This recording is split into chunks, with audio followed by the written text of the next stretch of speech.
Good morning students. आज की video में हम आपका चैप्टर 11 जो है एरिया ऑफ प्लेन फिगर्स इसकी एक्सरसाइज 11.3 करने वाले हैं। पिछले वीडियो में हमने क्वेश्चन नंबर 1 एंड 2 कर लिए थे। थोड़े से लेंदी क्वेश्चन थे, लेकिन आज हम क्वेश्चन जो बचे हुए पार्ट हैं वो सारे कर देंगे। क्वेश्चन नंबर 3 क्या था? पेरीमीटर ऑफ रोम्बस आपको ऑलरेडी गिवन है 40 मीटर। लेंथ ऑफ डायगोनल 1, एक डायगोनल की लेंथ हमें दी है 12 मीटर। फाइंड इट्स एरिया, तो हमें क्या निकालना है? इसका एरिया निकालना है। अब आपको फॉर्मूला याद हो एरिया निकालने का, तो रोम्बस का एरिया निकालने के लिए आपको दूसरे डायगोनल की जरूरत पड़ेगी। तो हमारा पहला टारगेट क्या हो गया कि हमें डायगोनल फाइंड करना पड़ेगा, डायगोनल 2। तो यहाँ मैंने रोम्बस बनाया ABCD। आपको पता है कि रोम्बस के पेरीमीटर का फॉर्मूला होता है 4 मल्टीप्लाई बाय साइड, यानी इन चारों साइड को ऐड करने पे 40 आता है। तो वन साइड क्या हो जाएगी? 40 डिवाइडेड बाय 4, तो आंसर आ गया 10। एक साइड आ गई हमारी 10। अब देखो क्वेश्चन में हमें दिया था एक डायगोनल जो है 12 था, यानी हमने माना BD, ये BD जो है वो 12 था। तो OD कितना हो जाएगा? उसका हाफ हो जाएगा, क्योंकि बाइसेक्ट करते हैं डायगोनल आपस में। ये 6 हो गया। ये जो AO है इसको हम मान लेते हैं दूसरे डायगोनल का हाफ। ठीक है, AO is the half of the other diagonal.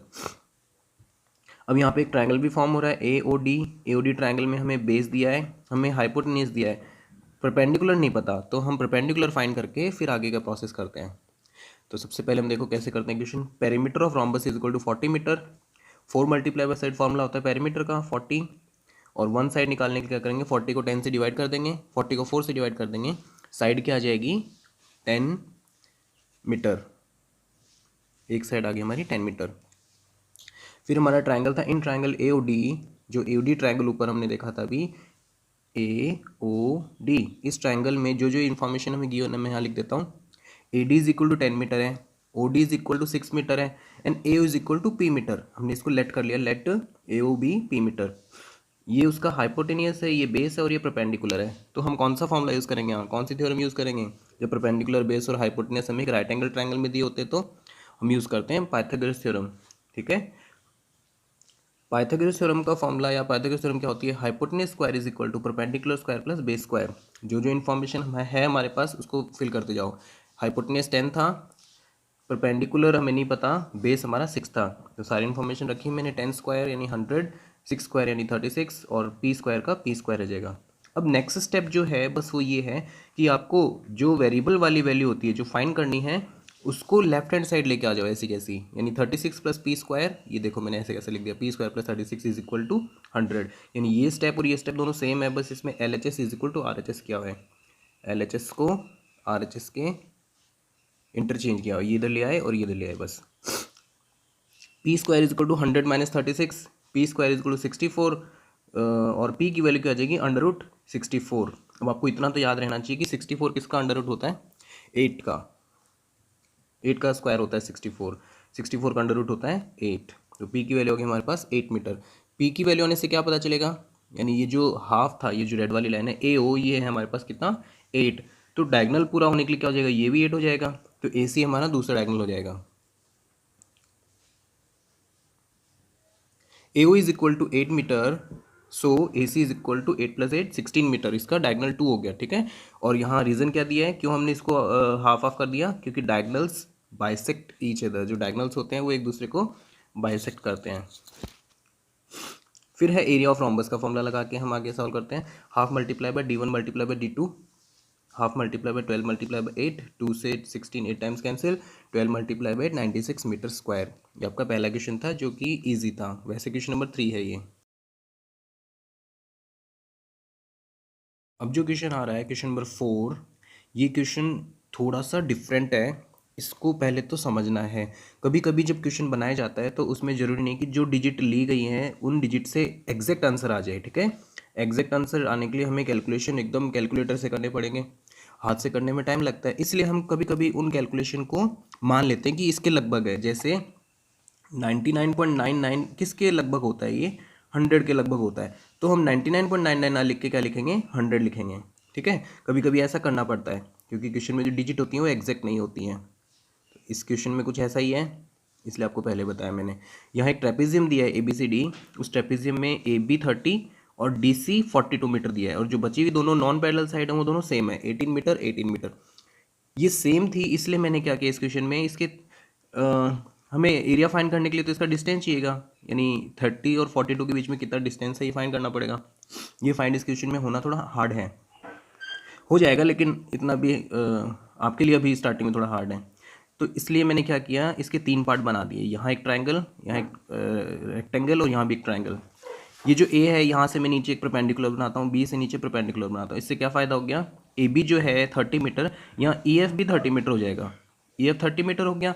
तो बची हुई साइड, टोटल डी सी था 42 में से 30 तो ये वाला पार्ट हो गया। तो बचे हुए जो पार्ट है डी ई और एफ सी, ये दोनों मिला के कितने होते हैं 12 मीटर, और सबकी लेंथ सेम है, ये भी 18 है, ये भी 18 है। तो यहाँ जो साइड बटी वो दोनों की हाफ हाफ हो जाएगी, यानी ये 6 हो जाएगी और ये भी 6 हो जाएगी। इसीलिए इसके 3 पार्ट जो बने, triangle, rectangle and triangle. Triangle के दोनों के एरिया सेम होंगे 1 और 3 के, क्योंकि दोनों के डिजिट सेम है, 18 18 6 6, और ये वाला हम निकाल लेंगे। In trapezium A B C D जो जो इन्फॉर्मेशन गिवन है मैं पहले लिख देता हूँ। ए बी हमारा 30 मीटर है, D C is equal to 42 metre है, और A D is equal to B C is equal to 18 metre, दोनों ही 18 मीटर थे। इसमें जो छुपी इन्फॉर्मेशन थी वो हमने क्या निकाली, या हमने जो नया बनाया, आपको याद हो तो एक क्वेश्चन में हमने किया था कि स्मार्ट तरीके से हम अगर क्वेश्चन में डिवीज़न करते हैं उसके पार्ट्स का तो जल्दी और अच्छा आंसर आता है। E F is equal to 30 metre, ये हमने फाइंड कर लिया, देखो ई एफ, और फिर है D E is equal to F C, ये दोनों ही 6 6 मीटर है, ये भी और ये भी। एरिया ऑफ ट्रेपेजियम निकालने के लिए हमें सारी इन्फॉर्मेशन नहीं गिवन है, इसलिए हम क्या करते हैं 1 2 3 3 पार्ट बना लेते हैं। एरिया ऑफ ट्रेपेजियम 1 2 3 इन सब का ऐड कर देंगे। For triangle A E D triangle के लिए, अब देखो क्वेश्चन करते करते एक तरीका और मिल गया मुझे कि इसको ऐसे भी कर सकते थे और वो इजी भी होता। तो आपको वो तरीका जो भी मुझे है वो भी अभी बता दूंगा आपको कैसे करना है। A D is equal to 18, D E is equal to 6 और A E is equal to P, इसको पी लेट कर लेते हैं। ये हाइपोटेनियस है, ये बेस और ये परपेंडिकुलर है। पाइथागोरस थ्योरम अगर हम यूज़ करते हैं तो hypotenuse square is equal to perpendicular square plus base square. इससे हमें क्या पता चल जाएगा, 3 चलो एक बार कर लेते हैं इसको। 18 का स्क्वायर हाइपोटेनस था, 6 का स्क्वायर बेस था, और पी का स्क्वायर पी रहेगा। 324 36 एंड पी स्क्वायर, ये देखो यहाँ हमने सिर्फ इंटरचेंज किया है, ये वाली वैल्यू और ये वाली वैल्यू में सिर्फ LHS और RHS को इंटरचेंज किया है, बाकी सेम है दोनों, is equal to 324।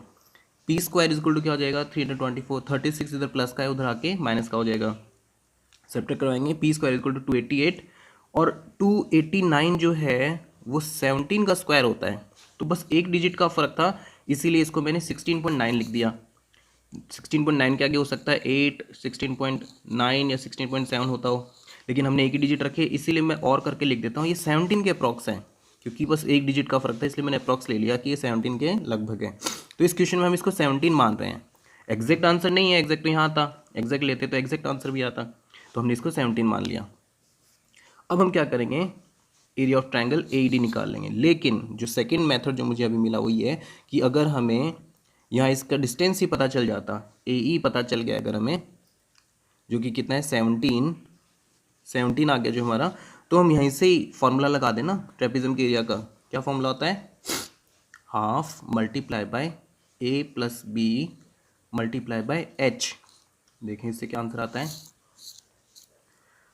1/2 multiply by A plus B 30, 4 5 6 7 72 multiply by 17, और इसको डिवाइड करते हैं 3 6 36 multiply by 17, 36 multiply by 17,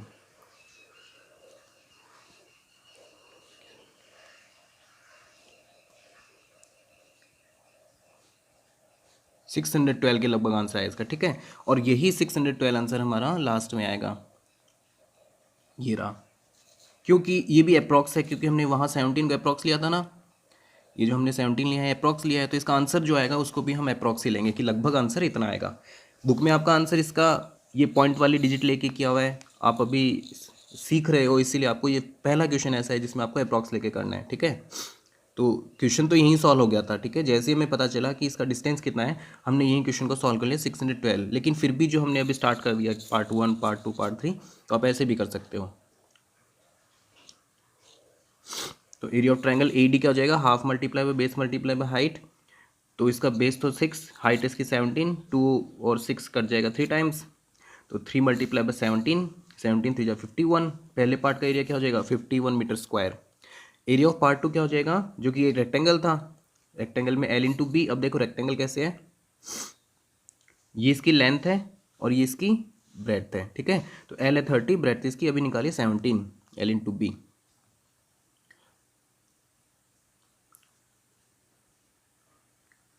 30 multiply by 17, 17 3 जा 51 और एक जीरो आगे लगाएंगे, 510 मीटर स्क्वायर।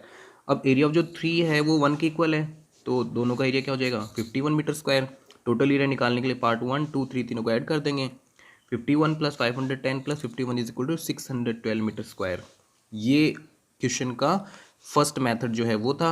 अभी बीच में एक सेकंड मेथड और बता दिया, और हो सकता है आपको कहीं कोई थर्ड मेथड भी मिल जाए जिसमें अलग तरीके से किया हो। तो क्वेश्चन किसी भी तरीके से किया जा सकता है और उसका आंसर जो है वो एग्जैक्ट नहीं है, ठीक है। ये हमें पता है कि हमने अप्रॉक्स लिया है, इसलिए हमारा एग्जैक्ट आंसर नहीं है।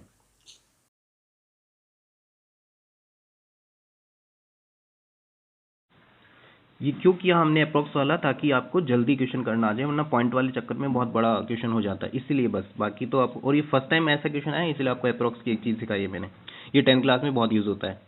फिर है क्वेश्चन नंबर 5।